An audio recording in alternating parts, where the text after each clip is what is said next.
ഞങ്ങളുടെ ക്ലിനിക്കിൽ കുട്ടികളുടെ ലേണിംഗ് ഡിസബിലിറ്റി റിലേറ്റഡ് ആയിട്ടുള്ള എൻക്വയറീസ് അധികമായി വന്നു തുടങ്ങിയപ്പോഴാണ് ലേണിംഗ് ഡിസബിലിറ്റിയിൽ ഒരു സ്പെഷ്യലൈസ്ഡ് കോഴ്സ് ചെയ്യാൻ എന്ന തീരുമാനത്തിലേക്ക് ഞാൻ എത്തിയത്. എൻ്റെ ഈ ഒരു ജേർണിയിൽ ഞാൻ ശ്രദ്ധിച്ചൊരു കാര്യമാണ്, പഠനത്തിൽ കുഞ്ഞ് പുറകോട്ട് പോകുന്നതിന് പല കാരണങ്ങളും ഉണ്ടാവാം. മേ ബി ബ്രെയിനിലെ ന്യൂറോളജിക്കൽ ഫംഗ്ഷൻസിലുള്ള ഇഷ്യൂസ് കാരണം ഉണ്ടാകുന്ന ലേണിംഗ് ഡിസബിലിറ്റി, അല്ലെങ്കിൽ കുഞ്ഞ് സ്ലോ ലേണർ ആവാം, കുഞ്ഞിന് മേ ബി ഒരു ബേസ് കിട്ടിയിട്ടുണ്ടാവില്ല, അല്ലെങ്കിൽ കുഞ്ഞിൻ്റെ ചുറ്റുപാട്, അതായത് വീട്ടിലെ സാഹചര്യങ്ങൾ, സ്കൂളിലെ അറ്റ്മോസ്ഫിയർ, ഫ്രണ്ട്സ്, അല്ലെങ്കിൽ കുഞ്ഞിന് തന്നെ എന്തെങ്കിലും ഇമോഷണൽ ആയിട്ടുള്ള ട്രോമാസോ ട്രാജഡീസോ, അങ്ങനെ പലതുമാവാം ഇതിൻ്റെ റീസൺസ്.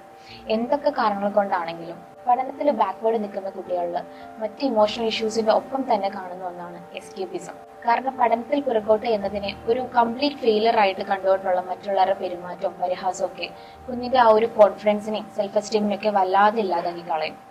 സോ കുഞ്ഞിന് ഒരു ചെറിയ ടാസ്ക് പോലും ഒന്ന് ഫേസ് ചെയ്യാനോ ഈവൻ ഒന്ന് ട്രൈ ചെയ്യാൻ പോലും പറ്റാത്ത രീതിയിലേക്ക് ഉൾവലിഞ്ഞു മാറും. ഇതിനെ പലപ്പോഴും മടി എന്നാണ് മറ്റുള്ളവർ വ്യാഖ്യാനിക്കുക.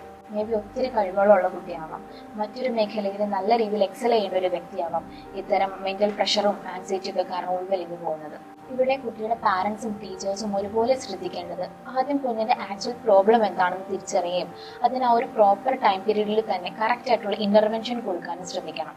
അവന്റെ ആ ഒരു ടാലന്റിനനുസരിച്ച് ഗ്രോ ചെയ്യാനുള്ള ആ ഒരു സ്പേസും ടൈമും സപ്പോർട്ടും നൽകുന്നതിലൂടെ ഈ ലോകം തന്നെ അംഗീകരിക്കുന്ന നല്ലൊരു പ്രതിഭയെ നമുക്ക് കണ്ടെത്താൻ